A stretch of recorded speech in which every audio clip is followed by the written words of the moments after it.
Alright, what's going on everybody? Welcome back to Schnick Talk Sports. Today's going to be a fun video for me. We're talking about my favorite team, the Denver Broncos.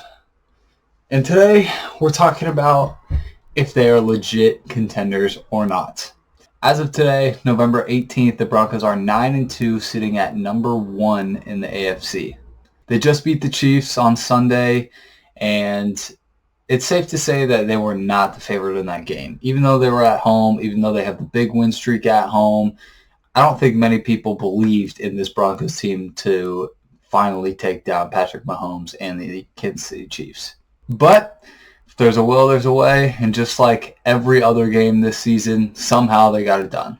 And I have to say, this game was a lot less sloppy than most of the other games this season. Now, yes, the first half was only 6-6, but they had 2 scoring drives pretty early on. I think it was their first 2 in a row, actually. And, the offense was moving a little bit before, being stagnated a little bit in the second quarter. But Bo Nix finally found his guy, Courtland Sutton. I still have no idea why they don't throw it to him so much more. He was getting balls to Patrick Bryant before he got hurt. He was getting balls to Troy Franklin, who made a huge play at the end of the game to set us up for the game-winning field goal. I mean, it was a good spread offense. RJ Harvey was doing his thing, and it was fun second half for Broncos fans, simply put. Something to look out for moving forward is the injuries for the Broncos. Pat Surtain is out with that pectoral that he suffered in, I believe, week 8. Maybe week 9. Alex Singleton, if you haven't seen that, just had a tumor removed, and it was a testicular cancer. Just unreal to hear, super unfortunate, but they are both slated to be back after the bye week. And then, of course, there's J.K. Dobbins, who seemingly is out for the season. I saw a report that he might be back if they make the Super Bowl, but I don't want to, count on that for him. It'd be great for him if we did make the Super Bowl, but I can't imagine sitting out for 2-3 months and then coming back for potentially the biggest game of your life. That's really hard to do. But I want to talk more about the specifics of this Broncos team and why people have been doubting them so much, including myself. Now look, for anybody that watches the games, this Broncos offense has been abysmal through the first 3 quarters of almost every game. I mean, it's hard to watch. The play calling is just despicable. Oftentimes, Bo can't even make a throw. Receivers are dropping balls that are right in between their hands. I mean, it's really hard to watch. And honestly, the one stable thing that the Broncos had throughout the first 3 quarters was J.K. Dobbins. I mean, he was in the top 5 in rushing leaders on the season before he got hurt. And he was the only thing getting the Broncos to extend their drives longer than just a 3-and-out, which they were doing on almost every drive, it seemed like, in the first 3 quarters throughout this season. But it's absolutely no secret that the powerhouse of this team is the defense. I mean, they're number 1 in the league in sacks. The Broncos have taken the second least amount of sacks, only 3 behind the Seattle Seahawks, who have played a game less than them. So, when they get that 11th game in next week, we'll see. Maybe they're number 1. But still, to be able to say that you have potentially the best D-line and O-line in the league is an incredible feat. And the Broncos have truly been winning games in the trenches, no doubt. And let's not forget about the reigning Defensive Player of the Year. I mean, although he's been out, he was still having an incredible season, and he is the heart and soul of our defense. But while he's out, there's been some notable playmakers stepping up in his absence. Against the Chiefs, we had Jaquan McMillan, who was playing the nickel corner. He had 2 sacks on Patrick Mahomes and an interception. Just an unbelievable game for him and super, super impactful, especially late in that fourth quarter. And then there's Riley Moss. Man, the most discriminated corner in the league. I'll say it. Do I watch every corner in the league? No, absolutely not. But I've seen this guy get enough pass interference calls. I mean, almost all the time. They're very ticky-tack calls, and sometimes they're not even there.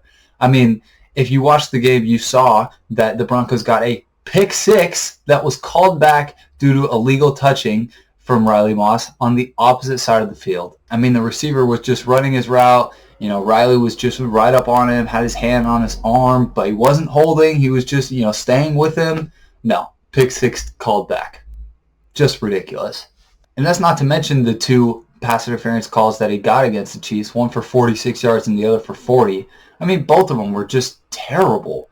You just can't be calling those plays on him when you don't call them on anybody else. And I'll be the first one to admit it. I was definitely a big criticizer of Riley Moss, especially last year as a rookie. I mean, I thought he was decent. I thought he made some good plays. But at the end of the day, I didn't think he was doing a good enough job to stay on the field in the important downs last season, his rookie year. And this year it's been a little bit better. I mean, he's definitely sticking to his defender a lot more, especially in short yardage situations. And he's being very aggressive, which he always has been. And I think that's a really good quality as long as we keep the penalties. But with that being said, he is number 1 in the NFL this season in allowed completion percentage. I mean, he has easily the most targets of any corner, of any player on defense in the NFL. And with that being said, he has the number 1 allowed completion percentage, meaning the lowest. I mean, that's got to say something for a guy that is not getting enough credit where it's due. But I want to talk about the 2 big problems that I think need to change for the Broncos if they really want to make a push to actually contend for a Super Bowl this season. And the first one's the play calling.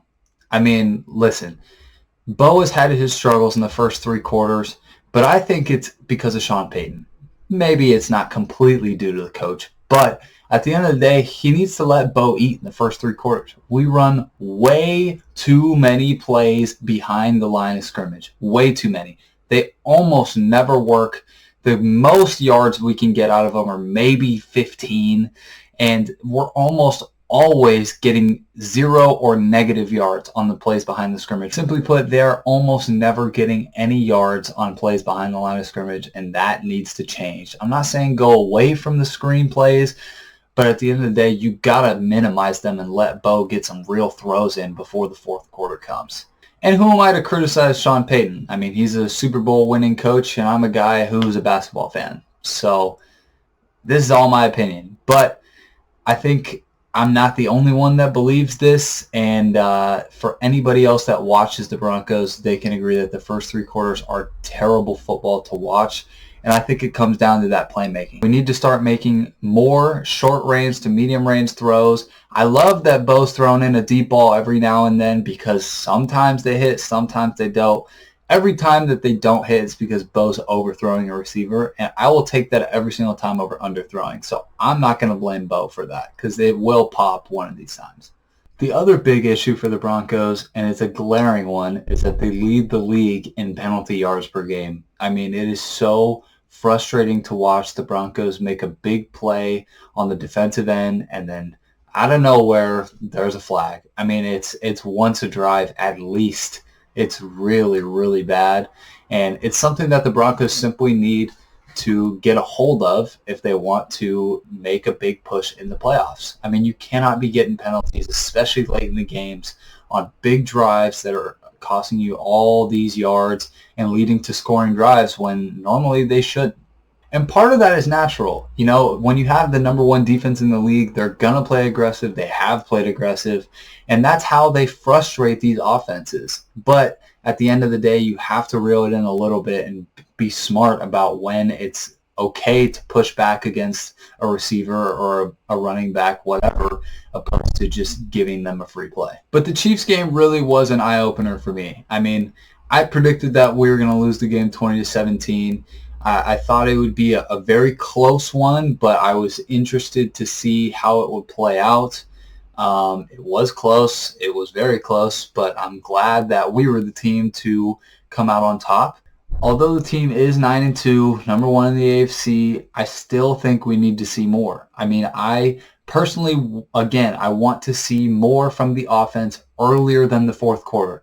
There's no debate about it. Bo Nix is that guy. I mean, he's led the team to 4th quarter comeback drives in seemingly every game, and they are a 4th quarter team, which is probably the best quality to have as a team in sports, not just football. But as big of a win as it was against the Chiefs, we do still have to remember that this is not the Chiefs team of the past. I mean, they're 5-5 now. They're 0-5 in 1-score games.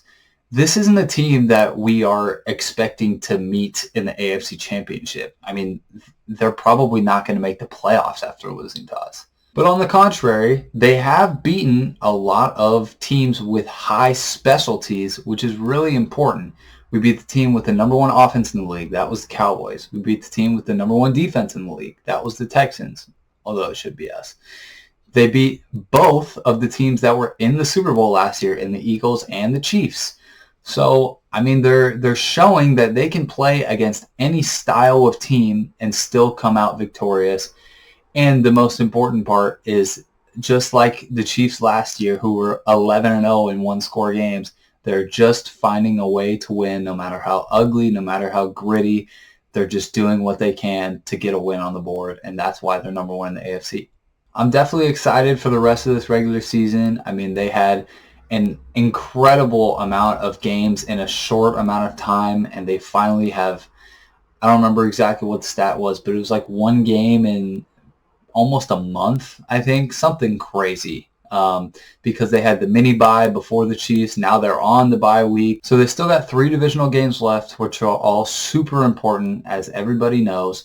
But they really need to make a push for this bye. I mean, do they need the first round bye? No, of course not. But I think it'll be important for this team to just push and win as many games as they can, regardless if they're the 1 seed or not. And something that this team has that nobody is talking about is cohesion. I mean, their team chemistry is really high. They all support each other really well. Bo and Sean Payton have been incredible leaders for this team, rallying everybody together.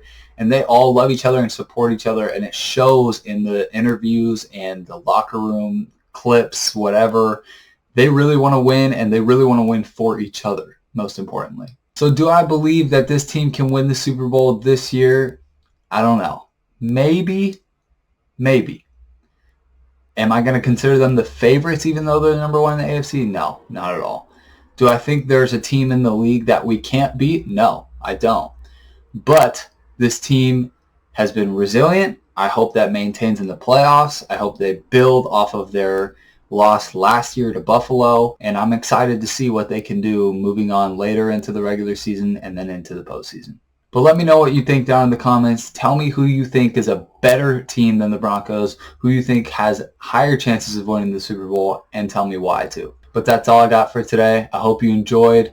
Leave a like down below. Subscribe if you're new. Give me a comment. Let me know what you want to hear more of, whether it's the NFL, NBA, or something else. And we'll see you in the next one.